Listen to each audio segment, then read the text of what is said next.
E Mu é na realidade o próprio demônio que incorpora as Akumas no Mi. Então esse é o poder de Elbaf. Nada mal mesmo. Esta nação não será destruída, mas governada por Mu. Vazou os spoilers do capítulo 1150 do mangá de One Piece e eu vou ter que usar aquela frase que o mangão sempre usa. Com toda certeza, o melhor capítulo de One Piece de todos os tempos. Tá curioso para saber o que acontece nos spoilers completos do capítulo 1150 do mangá de One Piece? Não se esquece de se inscrever nesse canal maravilhoso e largar aquela dedada emborrachada não, demoníaca no botão like, que me ajuda bastante. Também aperta o botão do hype que fica aí do ladinho. Fala, meus delinquentes, como vocês estão? Espero que vocês estejam maravilhosamente bem. E depois de ler esses vazamentos, com certeza Oda é o rei do foreshadowing. Tá ele e Yuki Nobutatsu no mesmo parâmetro, mas o Oda ainda supera. O cara simplesmente respondeu uma pergunta imposta nos primeiros capítulos do mangá. Lembra quando Jabra mencionou que demônios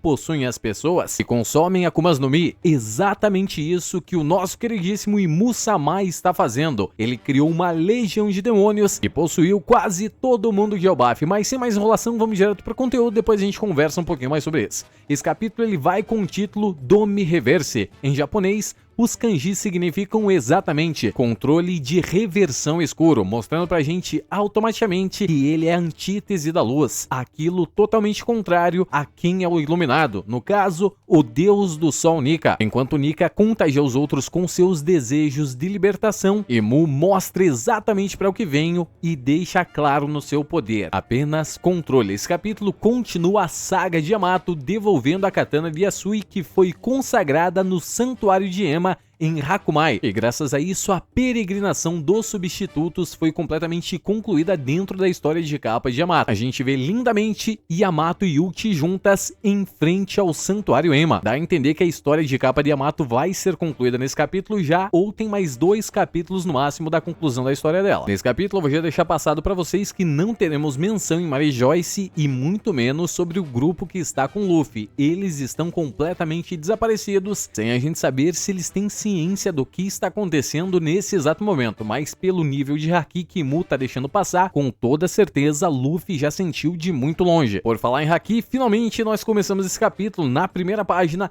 vendo a forma completa demoníaca de Gunko e Mu. Uma página dupla que quando Oda capricha você já sabe o que vem, né? A gente vê simplesmente Gunko na sua forma e Mu mostrando todo o seu corpo de uma única vez. A gente nota que no corpo dela possui 2 asas de morcego enormes, lembrando muito asas de morcego, exatamente como as asas de Stussy, mas essa do Imu-sama tem uma aura completamente negra sobre ela, constantemente emanando uma energia negra sobre elas, que é muito parecida com o haki. Por que eu menciono que é muito parecida? É porque essa energia pode ser totalmente diferente. Porque seguindo essa ordem de princípio das Akumas no Mi em One Piece, e se o nosso queridíssimo Imu-sama realmente for um demônio de Akuma no Mi, ele tem uma fraqueza ligada ao haki. E automaticamente explica pra gente por que os usuários de fruta não se aproximam de Laufey Tale. Até porque, convenhamos, aquela doença pode ser muito bem alguma pressão exercida pelos demônios da Akuma no Mi, deixando qualquer pessoa de fora de Laufey Tale e da verdadeira verdade que existe no mundo de One Piece. Pra finalizar então, a gente vê que junto dessas asas completamente diabólicas, Imu-sama também tem uma cauda completamente diabólica em formato de flecha. Achando que é pouco, meus delinquentes, simplesmente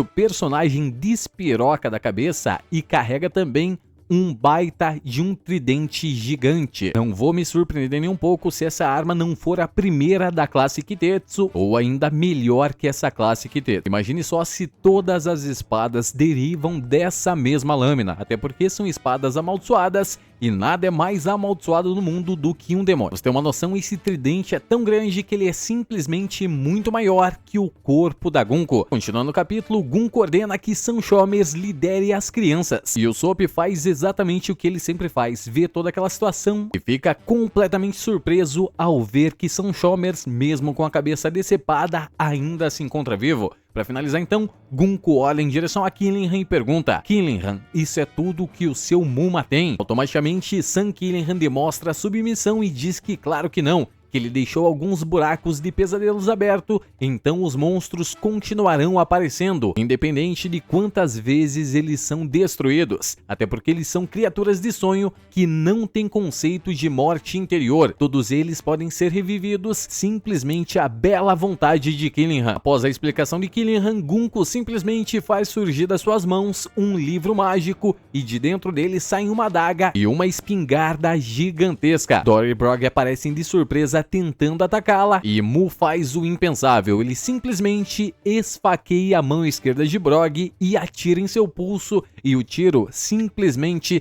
destrói o pulso de Brog, separando a sua mão do braço por inteiro. O personagem leva só um tirambaço, que é o suficiente para arrancar o braço do personagem. Brutalidade em One Piece também existe, vai me dizer que não. Gunko então usa o seu contrato do diabo para dar a Dory e Brog o poder do mal. Isso nas palavras dele, é claro. De repente, assim que ele finaliza o seu encantamento demoníaco, Brog é simplesmente engolido por uma massa escura do chão e ressurge automaticamente, cercado por chamas, com uma nova forma demoníaca, sendo extremamente gigantesco. Para você ter uma noção, ele é muito maior que os outros gigantes. É uma diferença de 5 a 6 vezes maior do que um gigante comum. Brog agora ressurge também com 2 asas enormes, como as de Gunko, e 4 presas grandes e 2 chifres completamente gigantescos. Ele também segura um enorme machado de 2 gumes. Enquanto ele utiliza esse machado, ele simplesmente ignora os ferimentos na sua mão. É importante mencionar isso para vocês. Ao que parece, os poderes de Mu só servem para resolver os problemas futuros dos personagens. Então, um exemplo, se ele tivesse recebido esse ferimento em outro momento, provavelmente o seu braço teria se regenerado, mas como foi destruído antes da transformação, o braço não se regenerou. Então ele tá consideravelmente imortal somente agora. E voltando mais uma vez àquele assunto, lembra da menção do Jabra que eu te falei, que os demônios invadem o corpo das pessoas assim que eles consomem uma Akuma no Mi, e a partir desse momento o mar automaticamente começa a rejeitá-los. Isso é muito parecido com o que Mu está fazendo nesse exato momento com os gigantes de Elbaf. Se você parar para pensar, é exatamente como se o Brog tivesse comido a fruta do morcego. E também vamos pensar numa coisa, né? Todo mundo diz que em One Piece, se você consumir mais de 2 frutas, Akumas no Mi, você acaba morrendo. Mas e se ninguém fez isso dentro da história de One Piece? Imagine só o plot twist, simplesmente o medo de comer Akumas no Mi não existe, e isso é somente uma superstição dos personagens, e por isso o nosso queridíssimo Marshall the Kid conseguiu consumir as 2 Akumas no Mi. Seria do caralho, muito engraçado. Presta muito bem atenção no que eu tô te falando. É muito provável que o Imu seja o próprio demônio das Akumas no Mi. Brog então ressurge com aquela risada característica, com ele dizendo gababababá. Essa sensação, sinto que posso fazer qualquer coisa. Então nosso queridíssimo Imu utiliza um ataque em área chamado Domi Reverse para transformar Dory e outros gigantes na mesma forma demoníaca que Brog foi transformado. E adivinhem só, além da transformação monstruosa, todos eles ganharam armas novas também. Para você ter uma noção, literalmente todos os gigantes subordinados de Mu carregam tridentes enormes, assim como o de Mu. Já o tridente de Dory é completamente diferente, ele tem uma espada saindo da ponta central. E na última página desse capítulo maravilhoso, a gente vê Imu no centro, sendo seguidos por Dory e Brog, rodeado de gigantes. São gigantes comuns, gigantes demoníacos,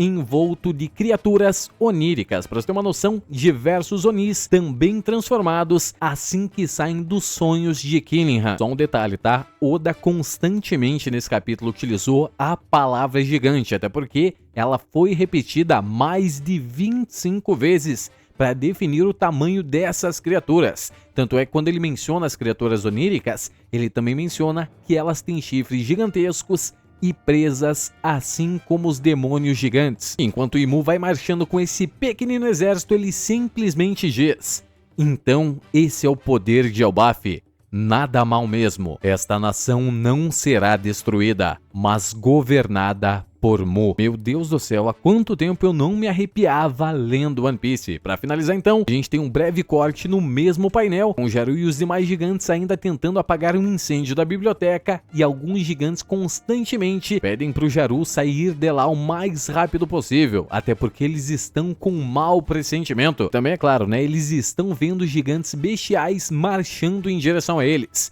Jaru, olhando toda aquela situação, olhando diretamente para Dory Brog transformado, diz apenas essas palavras: me retirar do combate? Você não deveria dizer isto a um guerreiro orgulhoso. E o capítulo se encerra exatamente aí. É claro que depois disso, o nosso queridíssimo Oda não poderia fazer uma pausa, então não teremos pausa essa semana. O cara vai fazer esse arco a conclusão perfeita, uma atrás da outra, pra gente não ter reclamação e muito menos espera. Como eu falei pra vocês, não tem muita coisa pra falar desse capítulo. Na minha visão, um capítulo completamente perfeito, não teve inconsistências, seguiram o fluxo perfeitamente do que era pra ser seguido. Se vai mostrar o último boss dessa bagaça, que mostra ele extremamente roubado. Pra ser sincero com vocês, o meu único questionamento é envolvendo o próprio personagem Mu-sama. Constantemente ele está utilizando o Mu no seu nome, e vai muito de acordo com aquela teoria que eu fiz no vídeo passado mencionando que existem dois seres dentro de um único corpo. Mas eu quero saber a opinião de vocês. Deixe nos comentários aí o que você acha que vai acontecer nos capítulos seguintes de One Piece, e me diz, você ainda acha que o Marshall the Teach vai ser o último vilão de One Piece? Não me parece, até porque não creio que ele tem um poder que supere esses poderes de Mu. Mas é isso, muito obrigado a todos vocês que chegaram até aqui. Não se esqueça de se inscrever nesse canal maravilhoso e largar aquela dedada demoníaca no botão do like e no botão do hype, que me ajuda bastante. Sonar quem diz. Tchau!